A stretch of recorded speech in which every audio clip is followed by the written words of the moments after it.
चाहे आप स्कूल की तैयारी कर रहे हो, चाहे आप बोर्ड एग्जाम की तैयारी कर रहे हो, ये जो इंपॉर्टेंट क्वेश्चन है 1 मार्क्स के लिए, ये सबके लिए कॉमन है।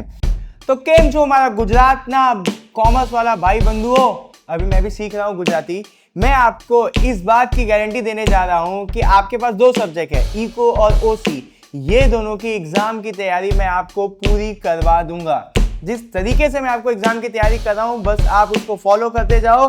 जितना मैं आपको एग्जाम की तैयारी करा रहा हूं, उसमें से 70% तो आएगा, ये मेरी गारंटी है मेरे गुजरात के कॉमर्स के भाई बंधुओं को। चलो अभी हम लोग पहले चैप्टर का 1 मार्क्स की तैयारी कर लेते हैं। तो यहाँ पे पहले चैप्टर में पहला जो सवाल है पहले चैप्टर से 1 मार्क्स के लिए, what is mean by graph? Visual representation of data. क्या है graph? Visual representation of data. मान लो कि कोई भी चीज पिक्चर के फॉर्म में है, हम लोग उसको बोलेंगे ग्राफ या फिर diagram. What knowledge is necessary to draw and understand a graph? Graph को ड्रॉ करने के लिए आपको किस तरीके की नॉलेज चाहिए? तो मैथमेटिकल एंड स्टैटिस्टिकल नॉलेज चाहिए आपको ग्राफ को ड्रॉ करने के लिए। How is statistical information of a continuous frequency distribution presented? तो कंटिन्यूअस फ्रीक्वेंसी डिस्ट्रीब्यूशन वाले जो भी हमारे पास डेटा हैं, उनको हम लोग किस फॉर्म में प्रेजेंट करते हैं? तो हिस्टोग्राम में। आप ये फोटो देख रहे हो, इस टाइप के चीजों को हम लोग बोलते हैं हिस्टोग्राम। तो क्वेश्चन क्या था? कंटिन्यूअस फ्रीक्वेंसी डिस्ट्रीब्यूशन को कैसे प्रेजेंट करते हैं? हिस्टोग्राम के फॉर्म में। अब अगले क्वेश्चन पे देखते हैं, what is mean by bar diagram? State it's type. Bar diagram data, bar diagram display data.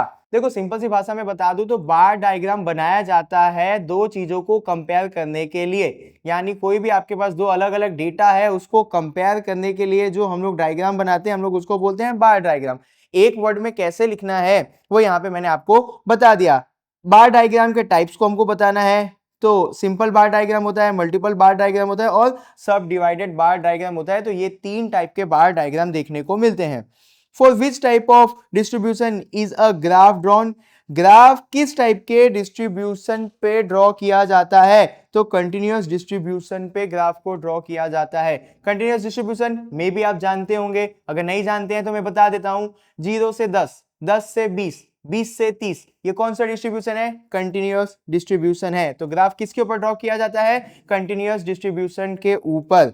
What is mean by pi diagram? Pi diagram क्या होता है? तो एक सर्कल सा डायग्राम हम लोग बना देते हैं, मतलब कि हम लोग एक सर्कल बना दे रहे हैं, showing parts of a whole.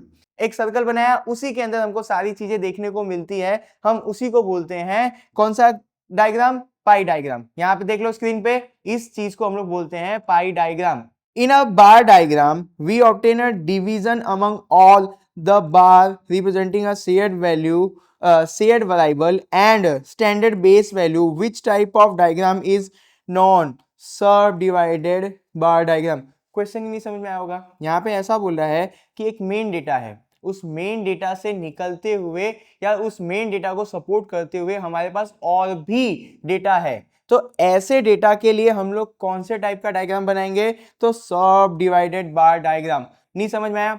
मान लो कि एक स्कूल है, एक स्कूल के अंदर 9th 10th के स्टूडेंट का कंपैरिजन किया जा रहा है कि 9th में कितने लड़के हैं, कितनी लड़की है, 10th में कितने लड़के हैं, कितनी लड़की है। तो मेन डेटा क्या है? Total student.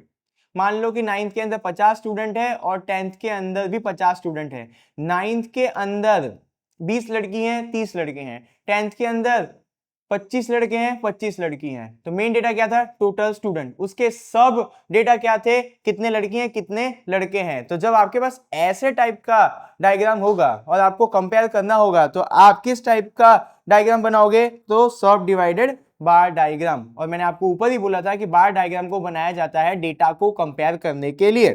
आगे देखते हैं, state the formula for the pi diagram. ये फॉर्मूला यहाँ पे है, स्क्रीनशॉट ले लो, इसको क्या ही समझाऊं मैं। आगे, Who present the data CD about economic information?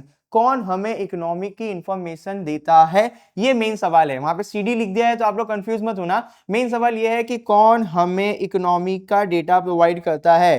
तो CSO, सेंट्रल स्टैटिस्टिकल ऑफिस, हमको इकोनॉमी का डेटा प्रोवाइड करके देता है। आगे का देख लेते हैं, what is mean by a diagram?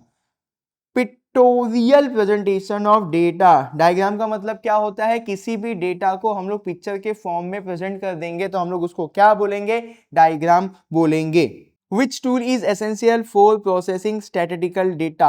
हमको कौन से टूल चाहिए जो भी हमारे पास डेटा है उसको प्रोसेस करने के लिए। तो यहाँ पे सिंपल सा आंसर है कंप्यूटर चाहिए हमको हमारे स्टैटिस्टिकल डेटा को प्रोसेस करने के लिए।